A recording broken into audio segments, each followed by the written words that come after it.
the Houston Rockets doesn't have that much ring to it Mm-hmm. anymore. I want to say that it's baseball season, but No, I know it's not yet. not. This really stinks, and if anything, I would love for you to have the floor. This is I'll Yeah. give you about a minute. Just let out all your shit talking Um. that you want. Um, Yeah. Yeah. that's it. So we were texting before hopping on the pod and everything. I did say I wasn't going to shit talk you and I wasn't going to add the game to the show notes, but the Rockets Mavs game just ended, went to overtime, 147-136. Dante Exum hits a three as time expires in regulation in the fourth quarter to tie it at 129 points. Kyrie Irving scored 48 points. Luka did Luka things without having to do a lot in the fourth quarter or overtime for the most part. It was all Kyrie. Kyrie scored 19 points in the fourth quarter. PJ Washington just hit every shot imaginable in overtime. And yeah, the Battle of I-45 is alive and well. And I'm very excited because we've been talking shit a lot for the last couple months, trying to bring back the Texas rivalry. We want it back. Texas Triangle. We want the rivalry back. I think we're halfway there. We're a third of the way there. We're two-thirds of the way there. Yeah, Two, we're in Huntsville in comparison to the drive. we're two-thirds of if the you way will. there. Houston and Dallas definitely hate each other. Spurs are still irrelevant until they get a point guard for Wemby. But yeah, two-thirds of the way there. It was an incredible game. If you didn't watch it, the Mavs were down 22 in the first half and came back and won in overtime. I'm not going to rub it in your face. Just explaining for the listeners, since we are a Houston-based company and I am a Dallas Mavericks fan. So. All right, that's it. I'm not going to rub it in your face. I won't do it. No.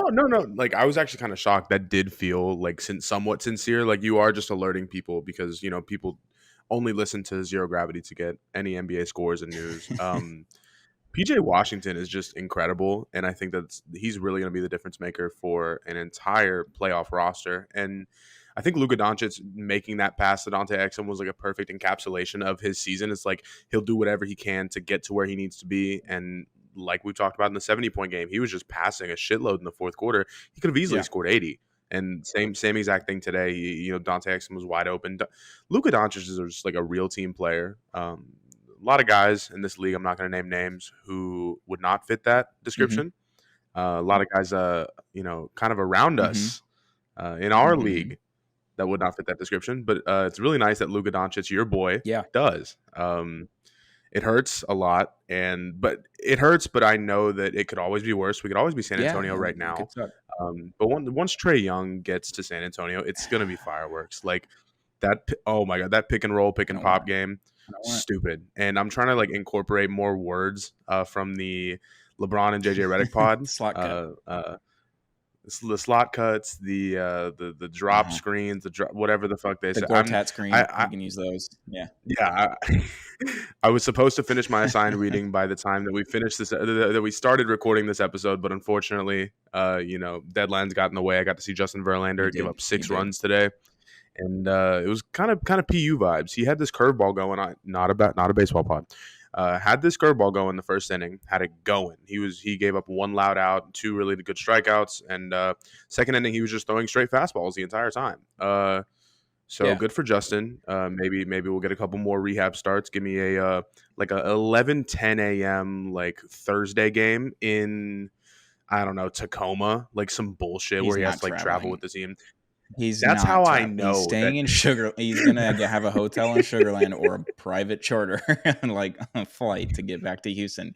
He's not fucking. That's how I know he's gonna go crazy. Is if he's in if he's in that environment, a Safeco Field Light or a T-Mobile Park Light situation, that would be pretty sick. That's all I'm saying. But as for Houston this weekend, not too much to really talk about. A lot of losing. It's crazy that baseball doesn't start until June 25th, because that's the day after the Cup finals end, if they're the game for them. So it's very strange that baseball hasn't started. It's like COVID all over again. I don't know.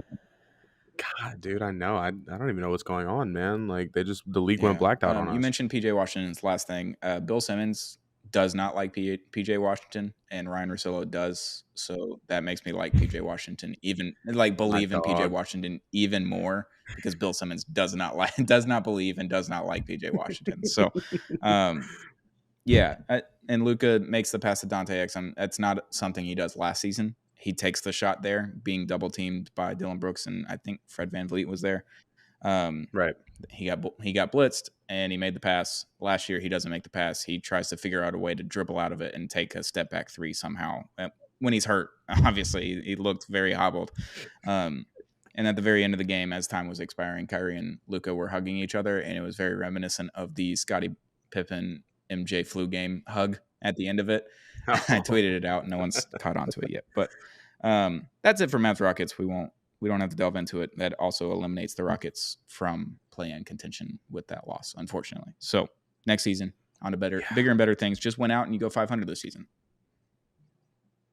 Yeah, that's the idea. Give me 41 wins, and I will not be happy, but I will be content, because we all expected 35 and maybe 30 to 35 wins. So at least knowing that we had this, we had this, possibility to be here, completely fumbled it. But it's like, how long are we going to be like, oh, this is a young team? You know what I mean? Like it sucks and it hurts, but progress is progress, and it's not like straight line progress anymore. It's like you're seeing the chart move up a little bit. You're seeing the X and Y axis kind of start to really, make sense. So I don't know, man. The Rockets being in this spot, it genuinely makes me happy. But I hate that, moments like this, you're shit eating grin every time. I told you, I tried not to. I tried my best to be sincere and only mention things and not rub it in Rockets fans' faces. I did that last week. It's been a full week since that game when I couldn't help it because Luka scored 47.